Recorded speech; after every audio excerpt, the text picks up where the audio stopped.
Part 27 में आप सबने देखा कि लूसीफर सैयन को अपने मास्टर अकुमो से मिलवाता है और फिर हमें दिखाया जाता है कि अचानक से ही अकुमो के पीछे ज़ेनो का जुड़वा इवल भाई आ जाता है और ज़ेनो का वो जुड़वा भाई काफी ज्यादा बैडएस होता है क्योंकि उसके राइट आई के ऊपर एक कट का निशान होता है, जैसे कि उस इवल ज़ेनो ने काफी सारी लड़ाइयाँ लड़ी हो। और गाइस, अगर आपने ये वाला पार्ट नहीं देखा है तो प्लीज जाके देख ये पार्ट काफी ज्यादा इंटरेस्टिंग था।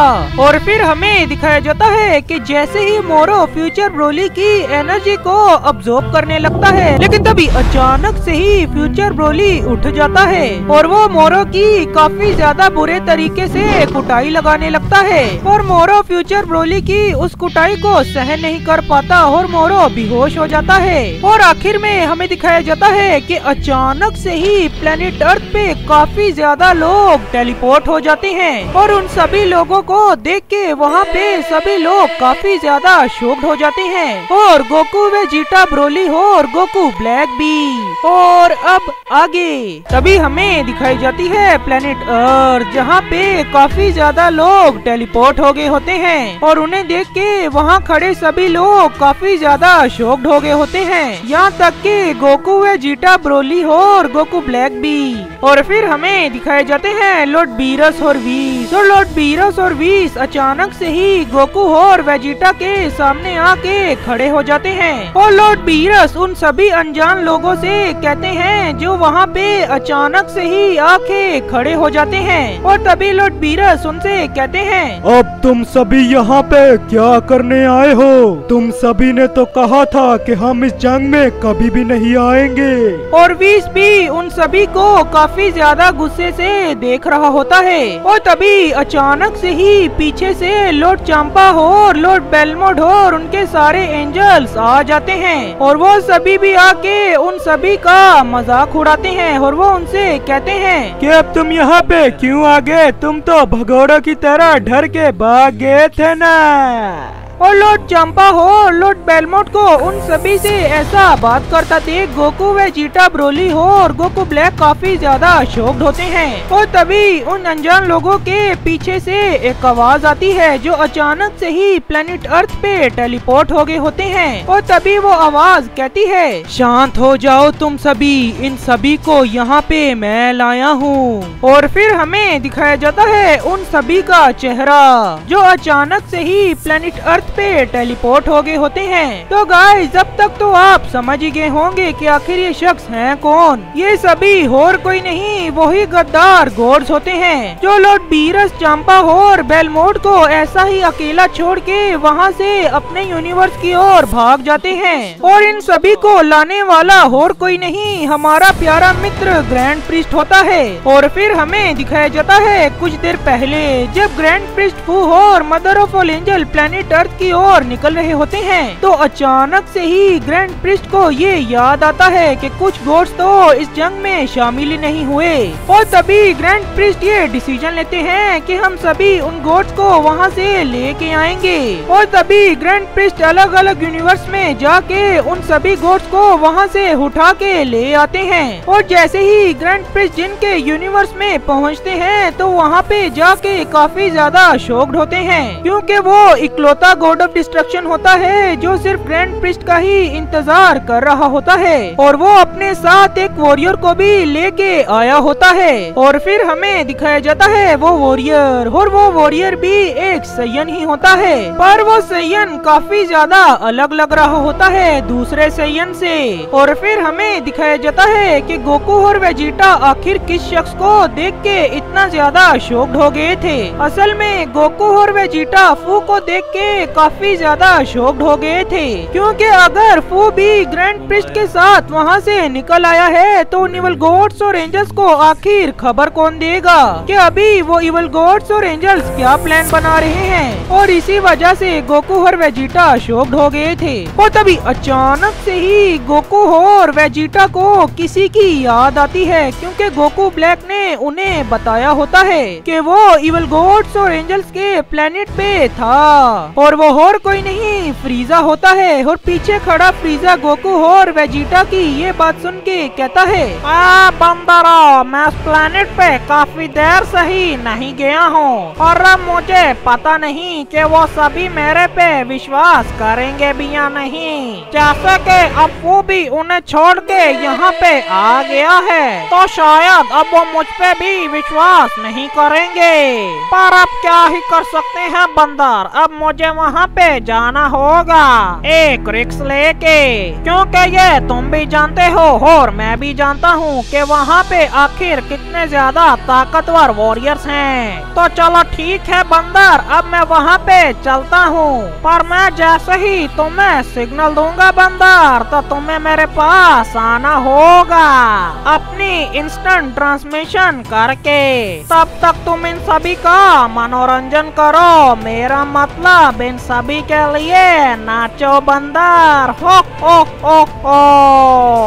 और फिर हमें दिखाया जाता है वही इवल गॉड्स और एंजल्स का प्लेनेट, जहाँ पे फ्यूचर ब्रोली ने मोरो को काफी ज्यादा बुरे तरीके से बेहोश कर दिया होता है और फ्यूचर ब्रोली अपनी बरसर्कर फॉर्म से बाहर आ चुका होता है और वो कहता है कि गॉड ब्रोली फिर से जिंदा हो गया। और गाइस, अब आप सभी शॉक्ड होने वाले हैं क्योंकि मैं जो बताने वाला हूँ, फ्यूचर ब्रोली ने कहा था कि गॉड ब्रोली फिर से जिंदा हो गया। असल में फ्यूचर ब्रोली अपनी ही बात कर रहा था, किसी और की नहीं। गॉड ब्रोली यही ब्रोली है, मेरा मतलब फ्यूचर ब्रोली। और फिर हमें दिखाया जाता है फ्यूचर ब्रोली और फ्यूचर ब्रोली होश में आके कुछ कहता है, आखिर मैं ये हूँ कहाँ और ये जगह कौन सी है? मुझे जहाँ तक याद है मैं प्लेनेट वाम्पा पर था, जहाँ पर मेरे पे किसी एक शख्स ने हमला किया और मेरे सभी साथियों को मार दिया। और उसका नाम क्या था? चलो छोड़ो, वैसे वो कह रहा था कि वही है सबसे पहला एंजल। और फिर हमें दिखाया जाता है कि फ्यूचर ब्रोली अपने बंकर का दरवाजा तोड़ के वहाँ से बाहर आ जाता है और फ्यूचर ब्रोली यहाँ वहाँ टहल रहा होता है। लेकिन तभी अचानक से ही वहाँ पे राइकोन आ जाता है और राइकोन को अपने सामने खड़ा देख ब्रोली अपनी पावर अप कर लेता है, क्योंकि ब्रोली को ये चीज पता चल जाती है कि उनिवल गॉड्स और एंजल्स के प्लेनेट पे काफी ज्यादा ताकतवर लोग हैं। और राइकोन ब्रोली को देख के काफी ज्यादा शॉक्ड होता है और ब्रोली अपनी पावर अप करके अपने सुपर सैयन लेजेंडरी फॉर्म में चला जाता है और फ्यूचर ब्रोली सीधा ही जाके राइकोन पे अटैक करना शुरू हो जाता है। और राइकोन भी फ्यूचर ब्रोली की उस ताकत को देख के काफी ज्यादा शॉक्ड होता है और जैसे ही राइकोन और फ्यूचर ब्रोली एक दूसरे को पंच मारते हैं तो उन दोनों की उस पंच की इतनी ज्यादा फोर्स होती है कि वो इवल गॉड्स और एंजल्स का प्लेनेट ही हिलना शुरू हो जाता है और वहाँ पे वो सारे के सारे छपरी लोग शॉक्ड हो जाते हैं कि आखिर ये ताकत आ कहाँ से रही है। और ये एनर्जी यामोशी, ताइमा और कुंबर को भी सेंस होती है, जो अभी तक उनिवल गॉड्स और एंजल के प्लेनेट पे उसी बंकर में फंसे हुए हैं। और तभी यामोशी ताइमा से कुछ कहता है, हे ताइमा, हमें इस बात का फायदा उठाना होगा। क्या तुम अभी इतने कैपेबल हो कि तुम एक पोर्टल बना सको? और फिर ताइमा कहता है, मेरी इतनी ज्यादा शक्ति तो वापिस आ चुकी है कि मैं एक पोर्टल तो बना ही सकता हूँ। और फिर हमें दिखाया जाता है उनके साथ ही कुंबर, जो अपनी मेडिटेशन कर रहा होता है और तभी अचानक से ही ताइमा एक पोर्टल खोल लेता है और यामोशी, ताइमा और कुंबर उस पोर्टल के अंदर से किसी एक प्लेनेट पे चले जाते हैं। और तभी हमें फिर से दिखाई जाती है प्लेनेट अर्थ, जहाँ पे ग्रेनोला अचानक से ही अपने पीछे से किसी एनर्जी को सेंस करके काफी ज्यादा शॉक्ड हो गया होता है और ग्रेनोला के पीछे कुछ अनजान शख्स आए होते हैं और उन्हें देख के फ्रीजा भी काफी ज्यादा शॉक्ड हो जाता है और वो कहता है, ओह ओह ओह ओह, तो आखिरकार ये तीनों भी वहाँ से एस्केप करने में कामयाब हो गए। तो जी हाँ गाइस, ये यामोशी, ताइमा और कुंबर हैं। और फिर हमें दिखाया जाता है कि फ्रीजा वहाँ से अचानक से ही टेलीपोर्ट होना शुरू हो जाता है और फ्रीजा अपनी किसी एक टेक्निक का यूज कर रहा होता है उन इविल गॉड्स और एंजल के प्लेनेट पे जाने के लिए।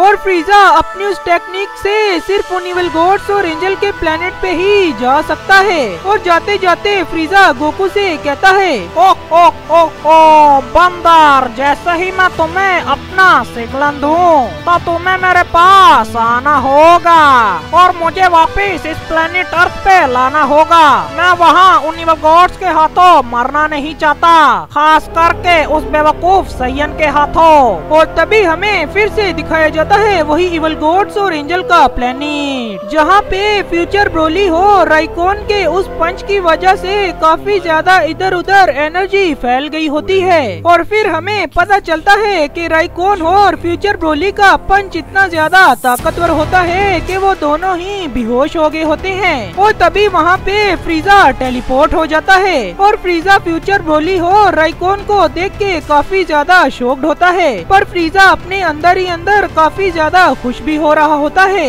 लेकिन तभी अचानक से ही वहाँ पे कुछ इविल गॉड्स और एंजल्स आ जाते हैं और वो राइकोन और ब्रोली की हालत को ऐसा देख के काफी ज्यादा शॉक्ड होते हैं। और उन इविल गॉड्स और एंजल्स को ये लगता है कि ये फ्रीजा ने किया है और फ्रीजा ये चीज का फायदा उठाता है और वो लूसिफ और अकुमो के पास चला जाता है। और तभी अचानक से ही लूसिफ फ्रीजा के पीछे आ जाता है और लूसिफ फ्रीजा से कहता है, आखिर तुम इतने दिनों से कहाँ थे फ्रीजा? और तभी फ्रीजा लूसिफ से कहता है, रुको रुको मैं बताता हूँ, गुस्सा क्यों हो रहे हो? मुझे उस बेवकूफों ने किसी जगह पे बंद कर दिया था क्योंकि मुझे पता चल चुका था कि वो मदर ऑफ ऑल एंजल और प्रीस्ट को यहाँ से भगा के ले जाएगा। मैं ये आपको बताने के लिए आ ही रहा था, पर उस बेवकूफ ने मुझे बंद कर दिया और अब पता नहीं क्या हुआ। शायद मुझे लगता है ये ब्रोली हो और ब्रोली ने जिस शख्स को मारा उन दोनों की ताकत की वजह से ये हुआ होगा और मैं वहाँ से निकल पाया उस फू के गंदे जाल से। ओह ओह ओह ओह। और तभी अचानक से ही फ्रीजा काफी ज्यादा शॉक्ड हो जाता है और वो अपने मन में कुछ कहता है, क्या मुझे डेजावू हो रहा है? क्या वो बंदर गोकू है और उसके साथ वो जो पिद्दी है वो तो बिल्कुल ज़ेनो की तरह लग रहा है। आखिर इन इविल गॉड्स और एंजल्स के प्लेनेट पे चल क्या रहा है और ये सभी क्या सोच रहे हैं? और फिर हमें दिखाया जाता है कि अचानक से ही पूरे यूनिवर्स में एक पोर्टल खुल जाता है और उस पोर्टल से एक शख्स बाहर आता है और उस पोर्टल से बाहर निकल के वो शख्स कहता है, तो ये रही वो टाइमलाइन जिसमें उस बेवकूफ सैयन को ये उठा के ले आए हैं। तो गाइस आखिर कौन है ये शख्स और ये कहां से आया है और ये करना क्या चाहता है और ये किस सैयन की बात कर रहा है और जिन का वो सैयन वॉरियर आखिर कितना ज्यादा ताकतवर हो सकता है और जिन अपने साथ सिर्फ एक वॉरियर को ही लाया है और वो है ये सैयन। तो आखिर ये सैयन कितना ज्यादा ताकतवर हो सकता है ये मुझे कमेंट सेक्शन में जरूर बताना। और अब पता चला गाइस कि ब्रोली ने अपने ऊपर काबू करके कितना ज्यादा अच्छा काम किया, उसकी सिर्फ सुपर सैयन लेजेंडरी फॉर्म में कितनी ज्यादा ताकत बढ़ गई कि उसने राइकोन को भी बेहोश कर दिया। वो अलग बात है कि वो उसके मुक्के से खुद भी बेहोश हो गया, पर फिर भी मानना पड़ेगा फ्यूचर ब्रोली में दम तो है। और गाइस अब फ्रीजा उन इविल गॉड्स और एंजल्स के प्लेनेट पे चला गया है तो अकुमो और लूसिफ उसका क्या करेंगे? मुझे नहीं लगता लूसिफ और अकुमो उसे कुछ कहेंगे भी, पर ज़ेनो का वो जुड़वा इविल भाई उसे जरूर कुछ कहेगा क्योंकि वो काफी ज्यादा इंटेलिजेंट है, उसकी बातों से ही ऐसा लगता है। तो बस गाइज आज की वीडियो में बस इतना ही और अगर आपको मेरी ये वीडियो पसंद आई है तो मेरी वीडियो को लाइक और चैनल को सब्सक्राइब जरूर से कर देना। इस वीडियो पे दबा के अपने प्यारे कमेंट्स भी जरूर से कर देना और इस वीडियो को अपने बेस्ट फ्रेंड्स के साथ दबा के शेयर भी जरूर से कर देना। मैं आपसे मिलूंगा अगली वीडियो में, तब तक के लिए सायोनारा।